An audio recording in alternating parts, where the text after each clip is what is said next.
महालक्ष्मी की अद्भुत कहानी।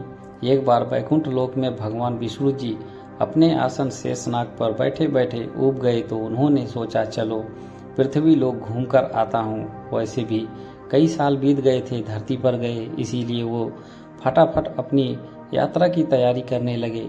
विष्णु जी को तैयार होता देख लक्ष्मी जी ने उनसे पूछा, आज सुबह सुबह कहाँ जाने की तैयारी हो रही है स्वामी? विष्णु जी ने कहा, हे प्रिय, मैं पृथ्वी लोक पर घूमने जा रहा हूँ। तो कुछ सोचकर लक्ष्मी जी ने कहा, हे भगवान, क्या मैं भी आपके साथ पृथ्वी लोक चल सकती हूँ? विष्णु जी ने 2 पल सोचा, फिर कहा, एक शर्त पर तुम मेरे साथ चल सकती हो। तुम पृथ्वी पर पहुंचकर उत्तर दिशा की ओर नहीं देखोगी।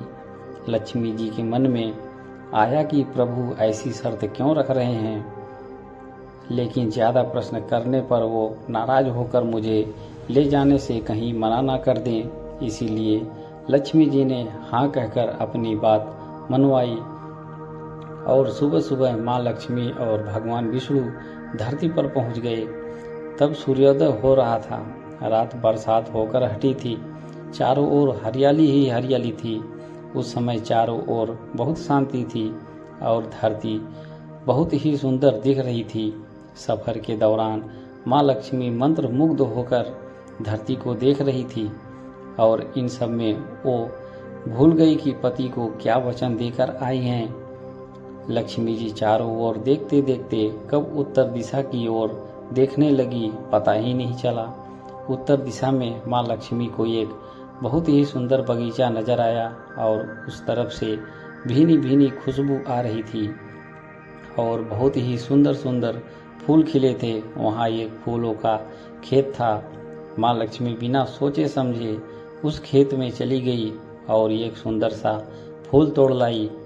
लेकिन यह क्या, जब माँ लक्ष्मी भगवान विष्णु के पास वापस आई तो भगवान विष्णु के आंखों में आंसू थे। भगवान विष्णु ने माँ लक्ष्मी से कहा, कभी भी किसी के से बिना पूछे उसका कुछ नहीं लेना चाहिए और किसी को दिया वचन भी नहीं तोड़ना चाहिए। माँ लक्ष्मी को अपनी भूल का पता तो चला। उन्होंने भगवान विष्णु से इस भूल की माफ़ी मांगी। भगवान विष्णु ने कहा, माना कि तुम मेरी प्रिय हो, फिर भी जो तुमने भूल की है उसकी सज़ा तो तुम्हें ज़रूर मिलेगी। जिस माली के खेत से तुमने बिना पूछे फूल तोड़ा है, जो कि एक प्रकार की चोरी ही है, इसीलिए अब तुम 3 साल तक माली के घर नौकर बनकर रहो। उसके बाद मैं तुम्हें बैकुंठ में वापस बुलाऊंगा। माँ लक्ष्मी ने चुपचाप सर झुकाकर हाँ कर दी। उस दिन से माँ लक्ष्मी एक गरीब औरत का रूप धारण करके उस खेत के मालिक के घर गई। घर क्या, एक झोपड़ा था। मालिक का नाम माधव था। घर में माधव की बीवी, 2 बेटे और 3 बेटियां थी। सभी उस छोटे से खेत में काम करके किसी तरह से गुजारा करते थे। माँ लक्ष्मी जब एक साधारण औरत बनकर जब माधव के झोपड़े पर गई तो माधव ने पूछा, बहन तुम कौन हो? मुझसे इस समय तुम्हें क्या चाहिए? तब माँ लक्ष्मी ने कहा, मैं एक गरीब औरत हूँ, मेरी देखभाल करने वाला कोई नहीं है। मैंने कई दिनों से खाना भी नहीं खाया। मुझे कोई भी काम दे दो, इसके बदले में मैं तुम्हारे घर का काम भी कर दिया करूँगी। बस मुझे अपने घर में एक कोने में आसरा दे देना। माधव गरीब जरूर था, किंतु बहुत ही अच्छे दिल का मालिक था। उसे दया आ गई, लेकिन उसने कहा, बहन मैं तो बहुत ही गरीब हूँ, मेरी कमाई से मेरे घर का खर्च मुश्किल से चलता है। अगर मेरी 3 की जगह 4 बेटियाँ होती तो मुझे भी गुजारा करना पड़ता था। अगर तुम मेरी बेटी बनकर जैसा रूखा सूखा हम खाते हैं उसमें खुश रह सकती हो तो अंदर आ जाओ। माधव ने माँ लक्ष्मी को अपने झोपड़े में शरण दे दी।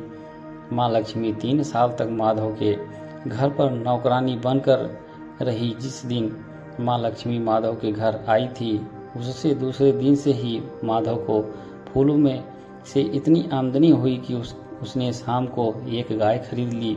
फिर धीरे धीरे माधव ने काफ़ी ज़मीन खरीद ली। उसने सबके लिए अच्छे अच्छे कपड़े भी बनवा लिए, एक बड़ा पक्का घर भी बनवा लिया, बेटियों और बीवी को गहने भी खरीद कर दिए और उसके घर शरण लेकर रह रही माँ लक्ष्मी की जो उसने वो सब दिया वो अपनी बेटियों को भी दिया था।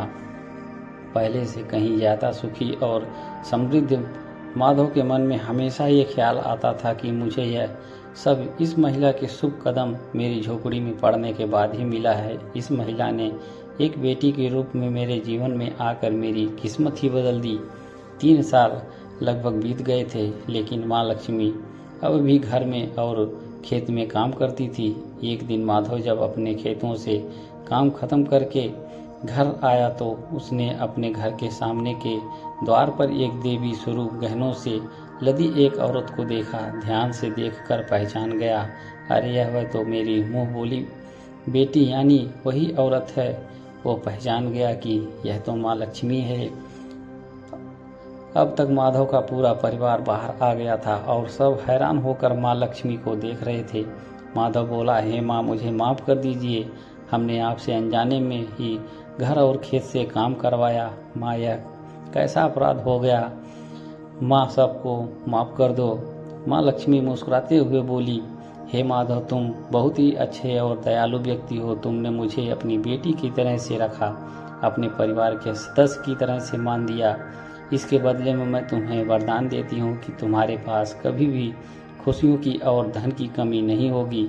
तुम्हें वे सारे सुख मिलेंगे जिसके तुम हकदार हो। फिर माँ अपने स्वामी के द्वारा भेजे रथ में बैठकर बैकुंठ चली गई। दोस्तों, कहानी पसंद आया हो तो चैनल को लाइक और सब्सक्राइब करें। आपको ऐसी बहुत सारी कहानियाँ सुनने को मिलती रहेंगी।